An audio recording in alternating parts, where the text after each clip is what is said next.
Nobody. They're all lying. They say, what about horse evolution?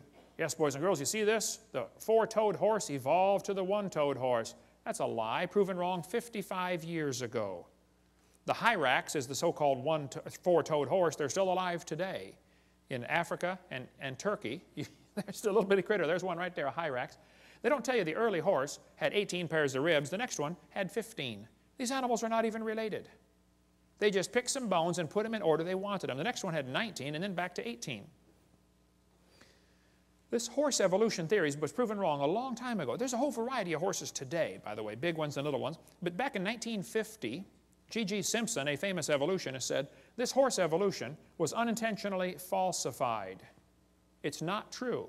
The evolution of the horse was all wrong. It never happened in nature. Horse evolution has not held up under close examination. The whole idea was made up by Othniel Marsh back in 1874.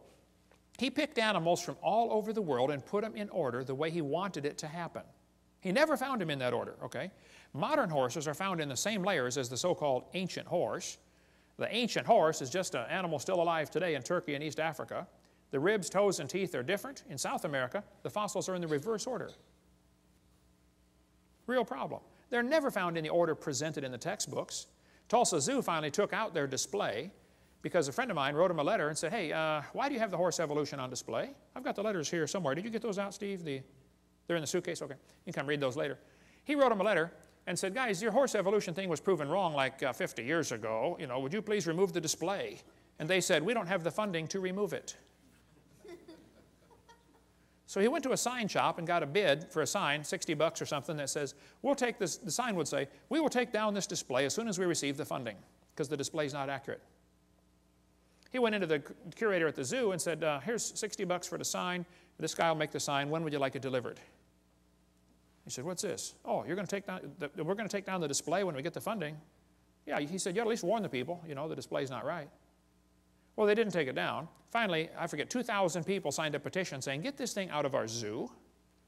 It came on the evening news, 10 o'clock one night. Tulsa Zoo has a false display. Next morning, it was gone. They found the funding. 6 months later, they put it back up. Yale University still has their horse evolution on display, proven wrong 55 years ago. Get more on the horse evolution in the book Icons of Evolution. Just because you can arrange animals in order, that doesn't prove anything. Even if you find them buried in a certain order, that doesn't prove anything. If I get buried on top of a hamster, does that prove he's my grandpa? No. Order of burial means nothing. But if you think you can arrange things and that somehow proves something, okay. I've been doing a lot of research on the evolution of the four. It's always amazed me how two people can look at the same thing and come to opposite conclusions of what they are looking at. You know, two people can look at Grand Canyon. One of them believes in evolution. He looks at the canyon and says, wow, look what the Colorado River did for millions and millions of years. The Bible-believing Christian stands there, looks at the same canyon, and says, wow, look what the flood did in about 30 minutes. Now, how was that canyon formed, huh?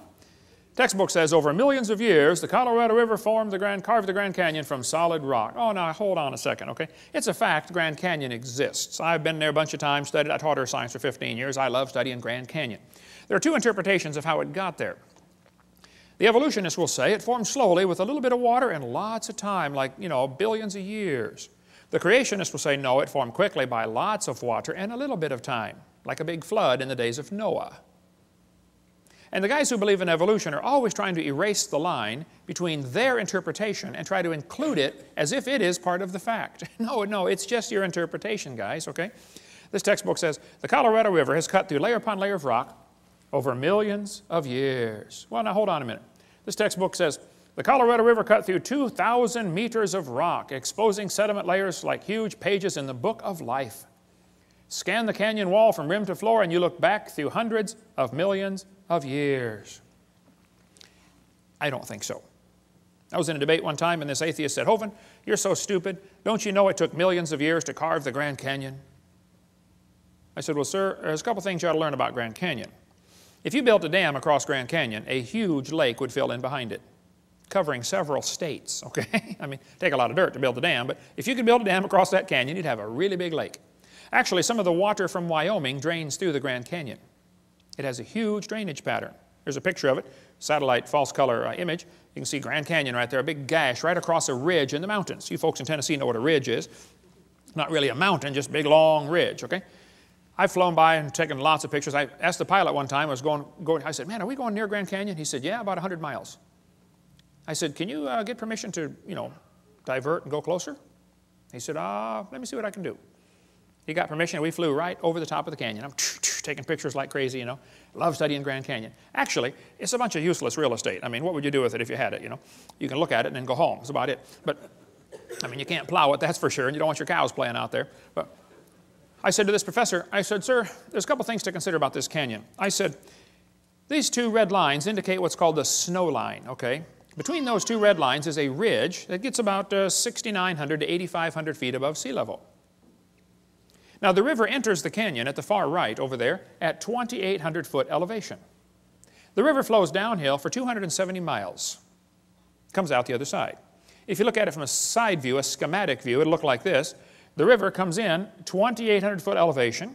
The ground rises up while the river goes down for 270 miles. I said, now, sir, there's a few things you ought to consider about this canyon.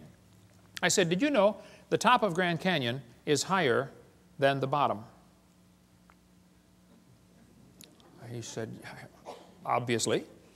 I said, sir, did you know the river only runs through the bottom? He said, well, yeah. I said, sir, did you know the top is higher than where the river enters the canyon by over 4,000 feet? He got a dazed look on his face like a calf looking at a new gate. I said, sir, did you know rivers don't flow uphill in Tennessee? There's no delta. Where's the mud that washed out of Grand Canyon? Nobody has a clue, okay? That river did not make that canyon. Grand Canyon's a washed out spillway. There used to be two big lakes, Grand Lake and Hopi Lake. The lakes are long gone, but the beaches are still there. You can still see the beach line. They got too full and went over the top and washed out that canyon in a hurry. Any farmer that's ever built a dam to hold water for his cows will tell you, once the water goes over the top of the dam, it's all over with. That's why they guard the levee like crazy during flood seasons, don't they? Get out there with sandbags. You don't want it to even get started. It's gone in a flash, okay? This river flows down this way. Obviously, it started at the top.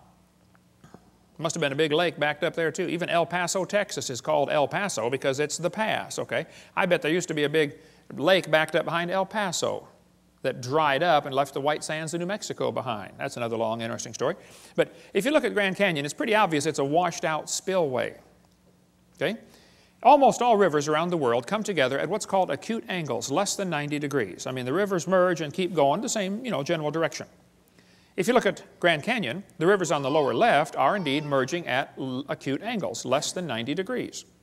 But if you look at the upper right, the rivers are flowing backwards. Why would they do that? The rivers run backwards, hit the main channel, turn around, and come back out the other way. It's called a barbed canyon. There aren't many places like this on the planet. Well, this is evidence that a lake is draining, and as the water's running off the spillway backwards into the channel, it turns around, or off the dam, water runs off the dam into the low place, turns around and comes back out through the crack, through the breach in the dam. Grand Canyon was not made by the Colorado River over millions of years. That is one of the lies you kids are going to face in your textbook. It's just not geophysically possible for that to happen. Now, are there any farmers or vets in the crowd that might know what this machine is? What is that, brother? That's a calf puller. That's a what? A calf puller. Once in a while, a cow has a hard time having that baby calf, and so they get the calf puller out, tie the cable around the calf's legs, and jack the calf out of the cow. You get a few tons of pressure on there, calf comes right out, no problem. Well, one day, this farmer was out pulling a calf. It was a breech birth. The back feet are coming out first. That's not good, but it happens once in a while. So the farmer had the calf puller out there, and he's trying to pull the calf out of the cow. And a city fella stopped his car to see what on earth is going on. And the farmer said, have you ever seen anything like this before? The city fella said, I have never seen nothing like this. The farmer said, do you have any questions? The city fella said, yes, sir, I have one question. It's been bugging me for 10 minutes. The farmer said, well, what's your question? And the city fella said, how fast do you figure that calf was going when it ran into that cow?